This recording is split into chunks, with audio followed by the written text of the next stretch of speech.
It does not take any time at all to get addicted to chili. Trust me on this one. Red or green, doesn't matter to me. Addicted. And it's easy enough, of course, to order it, but we wanted to learn how to make it from the expert. Yes. John Chavez, thanks so much for being here. Jim Chavez, I'm sorry. So tell us about it. Yes. Okay, like I told you before, you start with the pods, you wash them, put the pods in here and you boil them. Okay. After they're boiled, you put the pods in here. How long do you just boil them? Just till they're soft. Okay. You'll be able to tell. They kind of steam up and they get real soft. Okay, wait, is this in an oil right here? No, it's just water. This is just water? clean, Oh, okay. just cold water. Okay. And then you boil them, then you blend them, and obviously I didn't bring enough to, oops. There we go. To blend, but once they're blended, then your chili is going to look like this. Wait, real quick, Jim, did you put them in hot water or did you put them in cold water? Does it matter? You mean in here? When you first put them in. You boil them first and then you put them in cold water, is that right? No, wash them in cold water. Okay. And then it doesn't matter if you put hot or cold water. You're going to boil them anyways. Okay. And once they're boiled, then you blend them. Boil them and then blend them. This is where you add your salt and your. All I use is 2 tablespoons of garlic powder for this size of chili. Okay. And then your chili's going to look like this. Let's see over here. Let's put it over here so they and the can chili see. is actually already roux, thickened. Okay. And then this is what you put into your carne. Wait, hold it. We want to make sure we get a shot of that for our viewers so they can see it. Let's get a shot of that. There you go. How long did you boil the Take chili? a look. For a small amount like that, probably about 15 minutes. 15 minutes. Yeah, do you look for anything to make? Well, you'll be able to tell it's soft. You'll be able to tell when it's soft. That's when it's ready. Okay. Okay. And then you just blend it. Blend it. And what'd you blend it on? Which setting? Oh, You just blend it all the way down. Yeah, until it's all the way basically down till it's liquefied. Okay. Gotcha. Now, for the novice who has never made the chili, tell them when you roux it, how much flour you use and all of the basics. Okay, I made a little bit of roux right here. Okay. All you do is, you can see it's really thin, but that's enough to thicken your chili.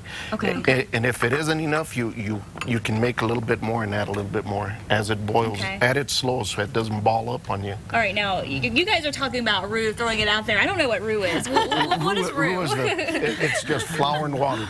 Flour and water. Flour and cold. It's the thickening treatment. Yeah, right. Flour and Like we cold do for water. conditioning. And then you blend it really good like that so that there's not any little bumps or anything. Perfect. And as your chili is boiling, you pour it in there slowly and blend it with a whisk. So it's a slow. And it'll end up like this. Nice bright red chili. Ooh. It is bright red. And you know, you were mentioning something off camera yesterday I thought it was really interesting about how to make it brighter versus if it's more orange. Tell people about that a little bit. I thought that was interesting. If you use flour, it doesn't change the color. If you use cornstarch, cornstarch, yeah, if you use cornstarch, it'll turn it orangey. Isn't that interesting? Oh, okay. So you definitely want to stick with the flour then. Yes. Flour is the way to go. Flour, Some people can't eat flour, so then you'd have to use the cornstarch. But it works out just fine. It doesn't change the color that much. I just like the bright red color. Looks better. But you could put the cornstarch in green chili, right? And green chili, always in green. And that's a good rule of thumb. So cornstarch in green chili, flour in red. Right. Great rule of thumb. Is it kind of like gravy? Using it to thicken it up a little bit? Well, yeah. Kinda? This is about the way we do it. Right here. It's a little bit thinner in gravy, actually. Okay. And it works out just fine. And you were also saying one of the ways to determine if it's real red chili without any kind of dyes is if it doesn't stain. Right. Well, somebody said that yesterday. Yes. We've never used dye. We just use red chili.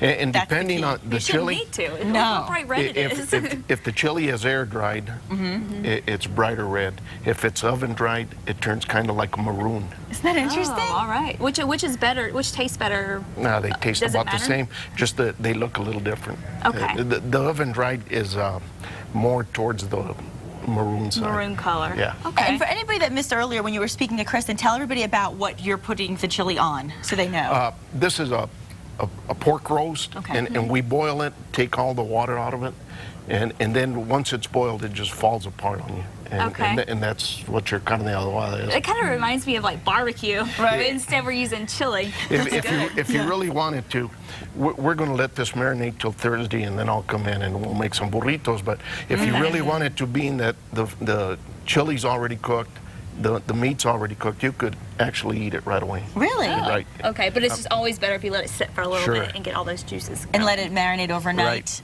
Right. Okay. And that's what we're going to do. We're going to let it marinate overnight. Okay. And then I'll come back Thursday and it'll be For Cinco ready. de Mayo. Cinco de Mayo. Now let me ask you about this, about the spiciness. Is it always going to be the same amount spicy, or is there a trick to that, or how's that? There's a whole scope of Now, different how do you chilies. make it spicier, or? You know what? I buy the extra hot chili pots. Okay, which one is that? Is that chimayo? No, I buy it down here in Corrales. Okay. At the Wagner farm. Okay. And they have mild, they have hot, they have extra hot, and they have extra hot. Extra hot. Oh, I don't know no. if I can What is handle this one? extra What is extra. This one's just hot. Okay. Hot. This is Okay, hot. good. Okay, good. It's a hot with a regular, like a mild chili. Okay. I use both of them because some of my customers can't eat real hot chili. So Sure. it Give just them gives it options. the right A little bit of a amount. kick, huh? Yeah, a little bit of Yes, and at Red Wall Cafe you have lots of options, and it's also a really great place to go because not only is the food and the service fantastic, but there's a long and rich history. Can you just tell us a little bit about that, Jim? Sure. The Red Ball Cafe, the building itself was built around 1925. And it was a house at the beginning, and then in 1930, we believe they turned it into a restaurant. And then it stayed in continuous operation until 1979, and they closed down, and the building was vacated and boarded up. And then I bought it in 96, 97, I believe. Okay. And I worked on it till 98, and we opened for business, and we've been there ever since. Oh, that's That's fabulous. great. I love to hear that. Yeah, and I love going to places that have a little personality, you know, and I love Yes. older homes, and what a neat place to have a restaurant. Yes, it's the neighborhood place.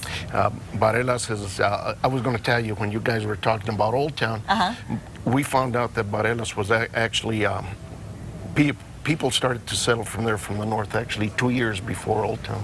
Wow, It's 2 years really? older, yes. Interesting. See, I love this. You learn something new every day yeah. here on New Mexico Style. And you know what else you're going to do for us? You told me. I'm holding you to it because I'm saying it on air now. On Cinco de Mayo, tell us what you're going to bring. I'm going to bring some chips and salsa, and I'm going to bring some non-alcoholic what are they? Margaritas. Yes. Non-alcoholic, All so right. that'll I be can perfect. drink some. Yes, you can drink them, and then we're going to those chips and salsa. I committed him to this because we had some the other day, and with the mariachi band on Thursday, it's just going to enhance the flavor. And we're going to have, I'm going to mix in some chispas, those you were they're the asking best. about. Yes. And So yeah, chispas I and didn't get chips. to have any of those Chispas. Friday. I'll You were make talking sure. about it. My mouth is watering already. So Oh yeah, I took a ready big for it. plate of the chispas and I ate them all with the green chili and the salsa. I went a little crazy. So okay, so let's just recap real quick. So at the end, we're just going to marinate this through the night, and then on Thursday we're going to come back, Right. and we're going to eat it. And So we're there's gonna 2 eat it. nights of marinating, actually, right? Yeah. Right. Tonight, tomorrow night. That'll make it all the better, huh? Now, I want to also let everybody know where you're located. Red Ball Cafe, also known as Wimpy's, as you mentioned, is at 1301 4th Street Southwest. You can call them at 505-247-9438. And I love that. And then we're going to make this into Carne Adovada, yeah? Yes, it's already done. All we have to do now is let it sit overnight. Perfect. Okay. And then we can come in and just heat it in the microwave, make the burritos, and we're good to fabulous. go. We're good to go. I love Cannot it. wait until Thursday. It's Me gonna be neither. good. And the mariachi band, too. So much excited. fun. And if you want the Red Ball Cafe recipe for the Carne Adovada, just log on to our website at casa.com. And now we're going to put this in the freezer, cook it up for Cinco de Mayo on Thursday, and we're back after the break.